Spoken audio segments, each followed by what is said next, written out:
Yo, what is going on, guys? Winner Kills here, and welcome to a brand new test hand video. In fact, the first test hand video on the channel featuring the Rikka Sun Avalon deck. Very excited to bring this one to you guys. Now, as many of you may or may not know, I have been playing this deck, I want to say, maybe for like the past month and a half to 2 months or so. Took this deck to a VIP qualifier tournament in which I got first place at to earn my VIP status for YCS Niagara Falls. If you want to see the deck profile for that, I'll leave a link to it up in the top right. And I also took this deck to YCS Niagara Falls, where I proceeded to do very poorly. I still think the deck list was pretty strong. My friend played the same deck list and ended up making day 2. I dropped after round 5. But if you guys want to see the deck list, see our reasonings behind the choices that we decided to play, check that video out as well. I'll leave a link to that up in the top right for you guys. But without further ado, we're going to go ahead and hop into some test hands.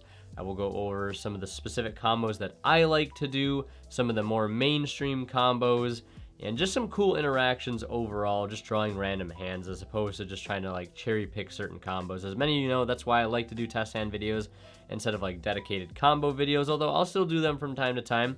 Nothing feels better than trying to make something work with a random hand like it would in an actual game of Yu-Gi-Oh! Also, quick reminder, guys, check out Imperium Duelist down in the description below. Don't forget to use my discount code WINNERKILLS10 off when checking out, because if you do, you'll save 10% off your entire order and you'll support the channel in the process. And if you guys are buying anything on TCG Player, maybe Rikka Sun Avalon cards, maybe Marincess cards, maybe it's that Link into the Vrains card. Maybe if you want to try that in Marincess, which I know I'll definitely be at some point. You know, you want to pick something up from the tins. Don't forget to use my affiliate link found in the description of all my videos. Anytime you guys shop and check out using that link, a small bit of the revenue from your purchase will go right back into the channel and helps out a ton, more so than you'd think. So let's go ahead and hop into our first test hand video here. The extra deck has not changed at all since Niagara. The side deck has changed slightly, and the main deck has changed slightly. One of the biggest changes that came within the main deck is now the addition of more hand traps, as I feel like board breakers going forward just aren't necessarily going to cut it. A lot of these really strong decks like Tier Sprite Danger or Punk Tier Sprite Danger, PTSD, whatever you want to call it. A lot of these decks, especially post-side, you're just not beating them with board breakers. And a lot of these decks, even game 1, with some people maining things like Eradicator, Epidemic Virus, your board breakers like Dark Ruler, Triple Tactics, Talents, whatever it may be, just aren't going to cut it. And I wanted to kind of go back to a more traditional sense of playing hand traps to stop these boards from being built in the first place. So that's kind of the philosophy there. I'm still playing 2 copies of Triple Tactics Talents in here. I don't necessarily fully agree with that. I feel like the only decks that are still playing a lot of hand traps, at least in the main deck right now, are like the pure Sprite decks, which I don't think are as strong as these mixed decks we're seeing that have 3 to 4 engines in them. The hand traps typically don't seem to be super present in there, as they are just playing like Havness, Super Poly, and things of that nature. They don't really need hand traps, as their engine can just push through so much since there's 4 of them. But let's go ahead and draw our first test hand here and see what we have. We have 1 copy of Sowing, 1 copy of Call by the Grave, Unexpected Die, Rikka Glamour, and Rikka Petal. This is exactly what we don't want to see if we are going against somebody that has set up Eradicator, Epidemic Virus through that of Curious. One of the reasons why I think that card definitely should get the axe on the upcoming FNL list, but you know, we got to live with it. At least if they Eradicated us for 4, and they have nothing else, which odds are they probably will. You know, we still have Petal, loyal Petal in our hand. So yeah, this is a really cool hand here. A lot of things going for it. I also trimmed down on the Sun Avalon package a bit. I cut Sowing down to 1. I know I said I really like this card at 2, but I wanted to cut the Sunvine or the Sunseed package down to 2 copies so I could play 1 for 1. So it could reduce my chances of seeing multiple normal summons in the opening hand, because I did the math. Having 7 normal summons in a 42 card deck, you have about a 19 or so something % chance of seeing 2 or more. And then going down to 6 at 42, it drops down by like a decent amount, about 5%, round to the low 14%. And I really like those numbers as opposed to 7 at 42. And being able to play another starter in its place of a normal summon, like 1 for 1, one of the reasons why I wanted to make that little shift. So yeah, let's go ahead and play this hand out here. We're going to go ahead and activate Unexpected Die. I see a lot of people ash this card, And it's just really unfortunate they never get punished by me having a second copy, because it will eventually happen someday. I play 3 unexpected die. I play 2 loci. I play 3 petal, right? Stopping unexpected die, I feel like, is one of the worst possible points that anybody could ever ash. And then it sucks also seeing them never getting punished by doing so. Maybe I should start playing Gamma again. I know my round 3 opponent at Niagara got punished quite a bit for removing this Dryas, actually, because I was just able to unexpected die again into loci, search the second sowing, and still proceed to full combo. After the game, I know I'm sidetracking here. After the game, he was like, you know, I felt like that was kind of a correct thing to do. But I'm like, it really wasn't, because I really didn't commit anything to the play yet. All I committed was an unexpected die. And sure, you put me on have another unexpected die, a Loki, a Petal, a Glamour, any of those cards to keep going. I feel like that's something you definitely don't want to bank on, and it's definitely playing into tactics. If you ask me, one of the better things to hit with Ash Blossom would be the Sunbind Sowing right here, which we normally would search at this point off our Dryas when it is Link Summon using the Loci. But I only play 1, so we're not going to use the effect of search here, and instead we are going to go ahead and activate Sowing. Now, the reason why I would advocate to Ash Sowing, because if this card resolves successfully, we get 3 extra bodies on our field. We get the Twin, we get the Thrasher, and we get the Loci back. That sounds like a pretty good trade. You're stopping me from getting 3 free bodies on the field, instead of hoping that I don't have another unexpected die in my hand. Just very, very bad gameplay all around. Well, let's go ahead and activate the unexpected die. And just for educational purposes, we could display this being just full combo here, but I kind of want to show something a little bit different, and of that, how we can try to play around hand traps quite a bit. And I guess the better way to do that would have been to not have linked off first. So we're going to actually backtrack one step here, because I also want to show you guys how to beat hand traps. I could just go through the normal combo, blah, blah, blah, very unrealistic, but let's try to take things a little bit differently here. So what I'm going to do, we unexpected die out our Loci, and now I'm going to normal summon Petal here very early on. We're going to normal summon Petal, and we're going to activate her effect to go ahead and search a Rikka monster. Or we can also send one, but I'm going to opt to add this one from our deck to our hand here. We could also send it, I guess it doesn't make a huge difference. And you know what, in fact, I actually am going to send it for reasons that you guys will see later. And this also works especially well since we have Glamour in our hand. But now, at this point, also zoning here does matter. We want the middle zone and the far right zone open, or we want the middle zone and the far left zone open for our arrows with Aromage Jasmine. So now everything is going to continue the same. We're going to link, we would search here, but, we already have the Sowing in hand. Now we're going to activate the Sowing. And Sowing is going to go ahead and special summon out the Twin, as it always does, unless it's like post side. And you side out Twin if you're going second, which I would always advise. So Chainlink's here now that we took in 1,000 damage. Chainlinks will be Chainlink 1 Twin, Chainlink 2 Dryas. I like to do that because it chain blocks this from Bell. And if they decide to Ogre or Gamma the Dryas, we don't care because we have the Sowing in Graveyard to protect it. So we keep the body regardless. So we're going to summon out Thrasher here, and then Twin is going to bring out the Loci. So right now, again, we are insulated from technically 2 hand traps. We can beat Valor Nib, we can beat Ash Nib, we can beat a decent amount of hand traps right now because we opened up the Call by the Grave and because we have Princess access very early on.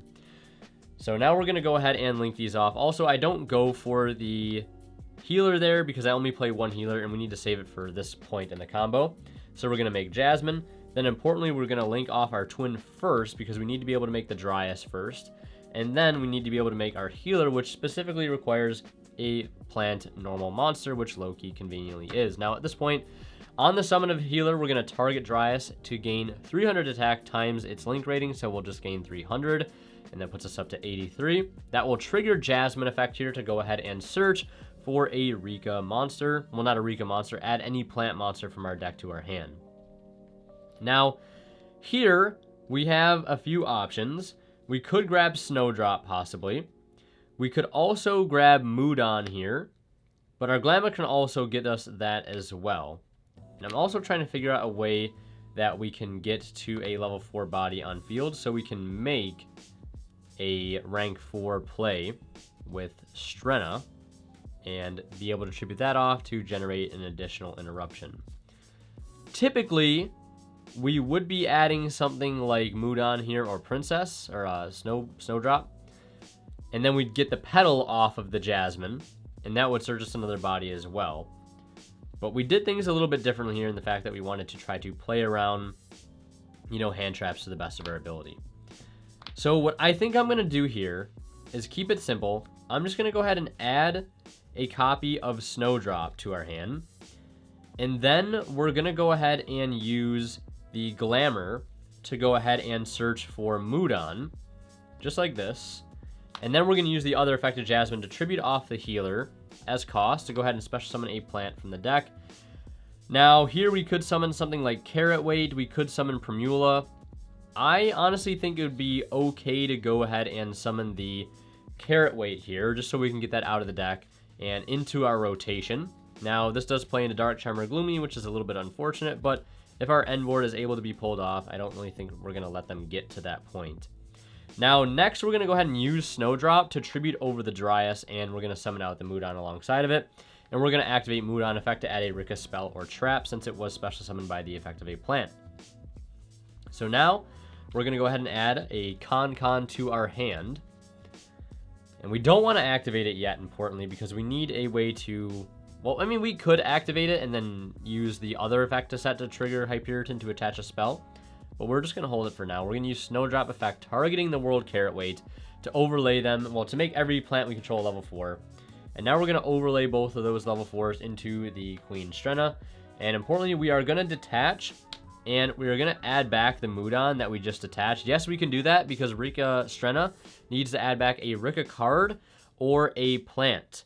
And it detaches and targets as cost. And so long as we have a legal target in our graveyard upon activation, we can add back the same card we detached. Now, if we had nothing in our grave and we're detaching, you know, just something to add back, we can't do that because we need to have a legal target in grave prior to activation. Hopefully that makes sense. So now we're going to go ahead and special summon the Mudon, and we're going to go ahead and trigger the effect of Strenna here, and I would ideally summon the Mudon in a zone that is in line with one of the EMZs, so when the Strenna comes back, she can summon the Hyperiton in a spot that doesn't play into something like Relinquish Anima. So we'll summon the Hyperiton, then we're going to activate Con, trigger the effect if our opponent has no response of Hyperiton in response to the activation of Con, and then from there, we're going to go ahead and overlay these two into a second copy of Strenna. So we have something good to tribute during our opponent's turn to be able to negate. And then we're going to overlay, or well, not overlay, rather link the Jasmine and the Mudon into Melius. Melius is going to go ahead and bring back the Seed. And then we're going to link off the Seed into the Bengalancer. And then we're going to activate the effect of Con to go ahead and set a Rikka spell or trap directly from our deck. And we're going to importantly set that copy of Rikka Sheet. So just like that, I'll move this over here so you guys can see it a little better. Just like that, we have established one of the strongest end boards, I think, in the game, if I'm being totally honest. It's not like the craziest end board of all time, but it's definitely a really, really strong end board. So what we have here, with the Princess loaded in grave, we have a monster negate here by tributing off our Strenna, which is going to turn itself into a Teardrop, which is going to be a quick effect tribute during the opponent's turn. So that's 1 interruption, 2 interruption, Bengalancer being a bounce, that's 3 interruptions, Hyperiton being a monster, and importantly also potentially being a spell negate, that's 4 interruptions. We have Sheet, which paired with Con is technically 5 interruptions, 6 interruptions, because normally with Sheet, we could tribute one of ours to take one of their monsters, so that's 1 interruption, paired with Con being able to tribute their monsters. Now we can tribute a monster they control and take a monster they control, technically getting up to 6 interruptions, and if you want to count Call By as a potential interruption, right, you could say it's 6 to 7 interruptions right then and there. So this is a really, really strong board. Even if we get hit with Dark Ruler, only turning off 2 bodies, where we still have the Strenna, the Princess in grave, the Sheet, the Call By, and the Con. And yeah, that's a pretty strong board. We have Petal in graveyard as follow-up, assuming as we are able to tribute this, or this is able to get off the field at some point, which during our turn it most likely will. And our opponent is going to be on very low card advantage, trying to break the said board. And we're going to be drawing a Princess for turn, which is not terrible at all. We'd have a Teardrop on field. We have Carrot Weight in grave, which we can easily send off the Petal that we get back to get an extra 1900 damage on board. And that's going to close up the game right then and there, most likely. Especially with Con being in play still, we can get a Mudon, tribute over one of their monsters for even more removal, and it just makes life a lot easier to be able to go for a game. And obviously, if the Bengal Lancer gets cleared, we can just summon it back by banishing some links from the graveyard. And if they try to destroy the Bengal Lancer, we can protect it with sowing one time. So yeah, pretty standard combo there. And the nice thing about that combo line is it just didn't showcase the combo line, right? Playing carefree, you know, you do this, like some solitaire. We were able to beat 2 hand traps with that specific hand because we had Call By, and we also saw Petal with Unexpected Die, which gave us early access to Princess and thus being a early monster negate. So yeah, successful test hand number 1. Let's go ahead and reset everything and do test hand number 2. All right, so let's just go ahead and wrap up shuffling here. Again, that was a very, very successful test hand for our first one. We were able to pull off the full combo, and again with some hand trap insulation to make it even better. And again, you can see the nice thing about that board, not only could we beat hand traps, but our end board was very, very robust to that of board breakers, common board breakers like Super Poly, and board breakers like Dark Ruler No More. The only board breaker that would be really rough there is Evenly Matched, and we'd still technically have 2 interruptions through Evenly by just keeping the Shrena on field with the Princess in the grave. We have a Monster Negate and access to a Quick Effect Tribute. And if we didn't make Hyperion, we have access to a Monster Negate plus another Monster Negate. So depending on whatever matchup you're playing against, you could either favor to not make Hyperion turn 1 to maybe play around certain things. And if they hit you with a board breaker, you know, you still have 2 Monster Negates, which is something that's pretty crucial against a deck maybe like Tearlament. The deck has been shuffled. Let's go ahead and draw into our next hand here. We have Imperm, Rivalry of the War Chiefs, 1 copy of Petal, 1 Loci, and 1 Rikka Con. So this hand is a little rough. Not necessarily. We still have plenty of ways to play with a couple of defensive cards to actually end up backing either route up, which is really, really nice. Rivalry tends to be a very, very good call this format with so many people playing decks that have so many different engines in them. A lot of the times they're all different, types. Rivalry tends to go in very, very well, whereas if people were playing more pure style of decks, Rivalry maybe wouldn't necessarily be the move. But with this particular hand, I think I'm going to prioritize starting with the Petal because we have Con, and because Petal is going to be able to play through hand traps a little bit easier than going for a Sunseed line. If we're especially worried about maybe Nibiru or Ash Blossom even, I think going for the Rikka line is going to be a little bit more safer and a little bit more robust than going for something like the Loki line. Now, technically with this hand, there is a way to achieve both. And I'll go ahead and show you guys that right now, technically. I can do that. So we can activate Con and normal summon Petal.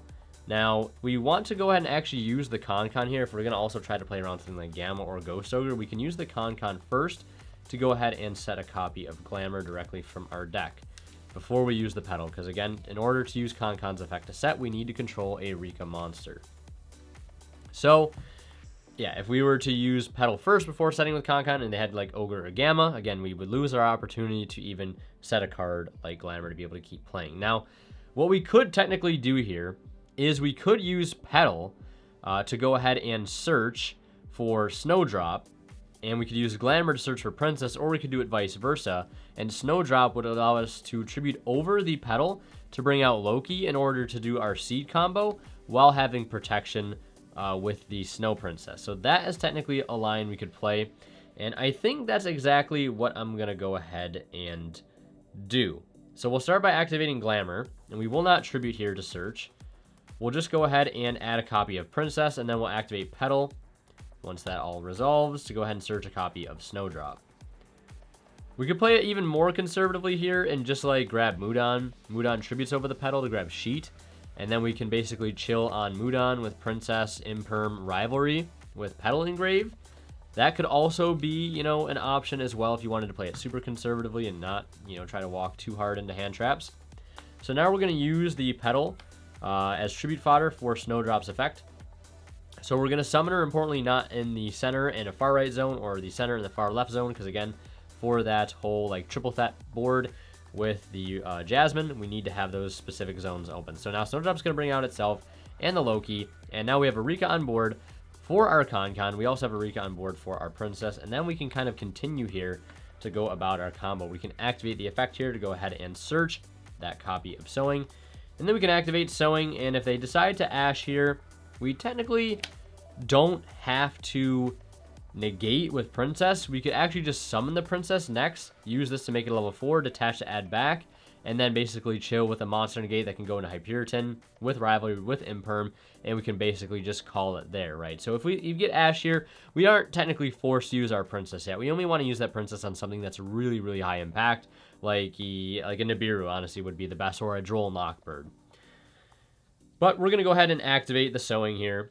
That's going to bring out Twin. We'll take the 1000 damage at resolution, and then we're going to go ahead and use our chain links as follows. 1 Twin, 2 Dryas. As always, we're going to bring out the Thrasher, and then we're going to resolve the Twin, bringing out the Loci, or the Loci, however you want to pronounce it. So then we're going to go ahead and link off those two for a copy of Jasmine, and then the Seed. The Twin always goes first, then the Seed into the Healer. You don't ever want to make Healer first, then Dryas. You want to make Dryas first, then Healer. So we're going to proc the effect when we gain that 300 life points to go ahead and search a plant now. And we already have Princess in hand, so I'm going to go ahead and grab a copy of Mudan. And then we can go ahead and activate the effect of Jasmine, tributing off the Healer to go ahead and either get a Primula out of the deck. But in this case, I'm going to go ahead and get a copy of Carrot Weight here. And also, we have to keep in mind, we have not used the effect of Snowdrop yet either to modify levels. So that is also something that we can technically do. And I think I'm going to go ahead and do that now. I just want to double check and make sure that's actually what I want to do. So yeah, we'll use Snowdrop, targeting the Carrot Weight, make them both level 4. And at this point, like, we're still safe from Nibiru, because once we overlay, if they tribute this, we still have the effect of Strenna to go ahead and activate. And then we can summon Princess, right? You know, Mudan, summon over, get Sheet, and we're still in a pretty good position, right? Even if they Nibiru here, like, we don't even have to, like, negate it. That's the crazy thing.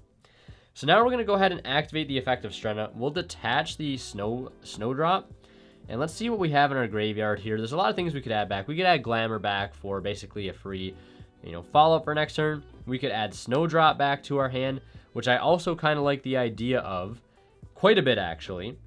Or we could add back Petal, but I would leave Petal in grave because it's just going to be follow-up for next turn.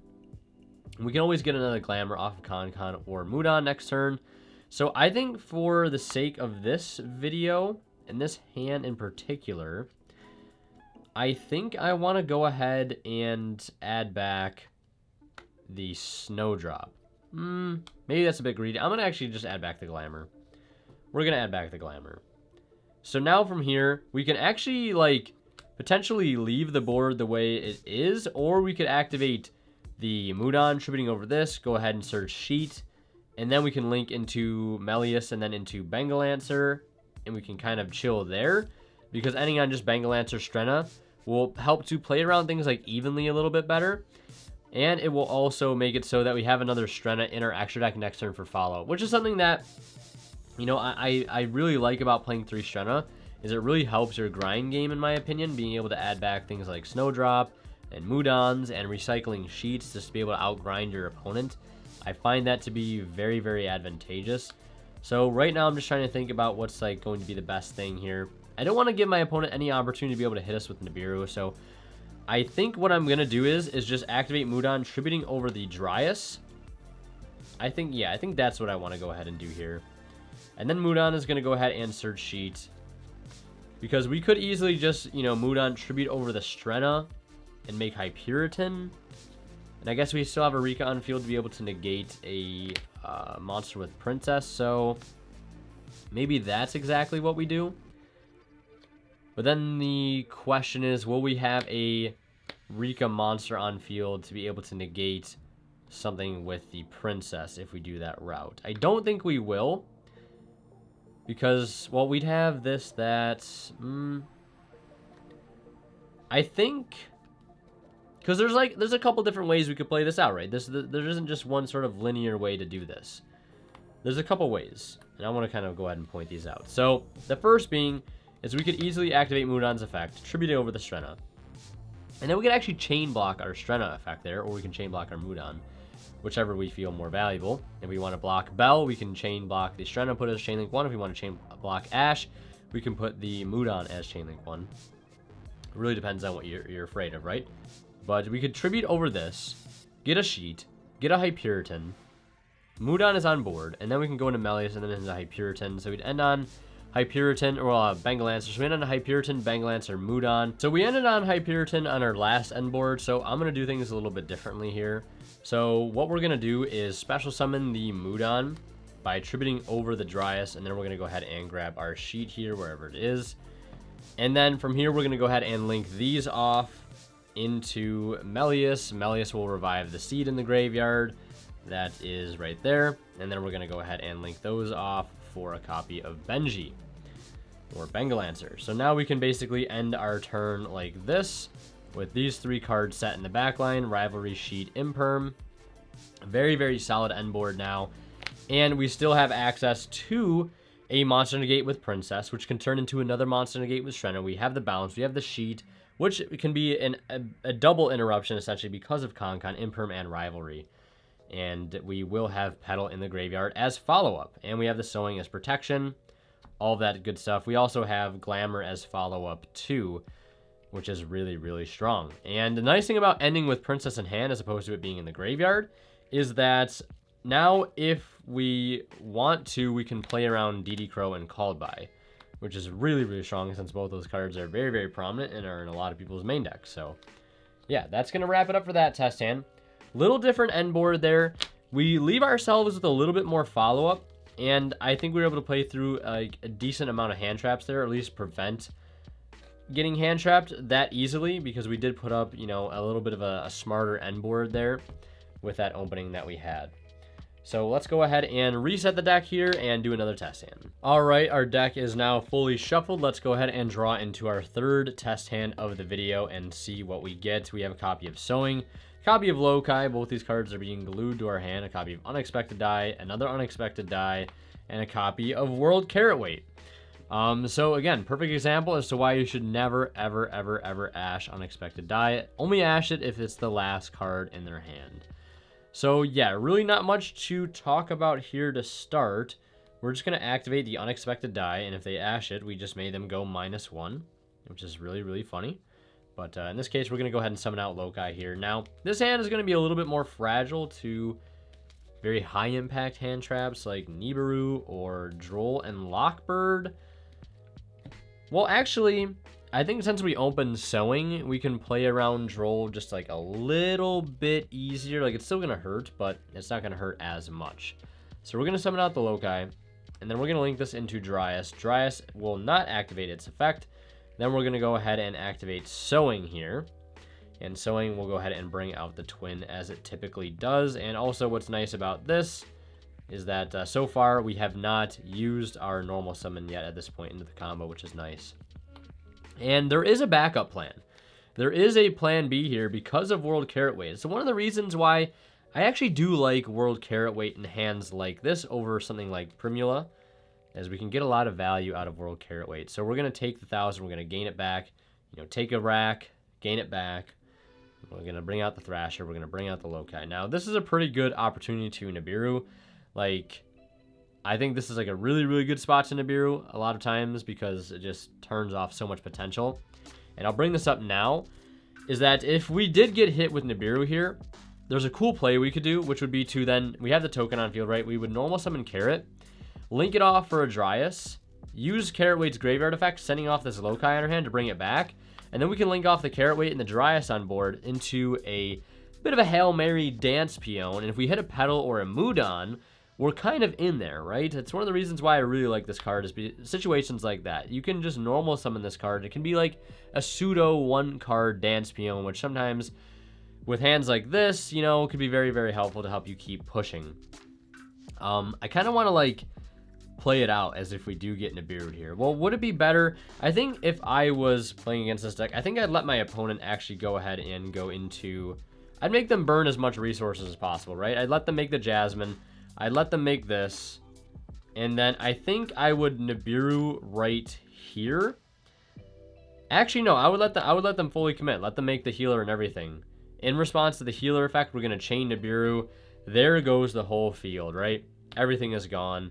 We get our big fat token of shame.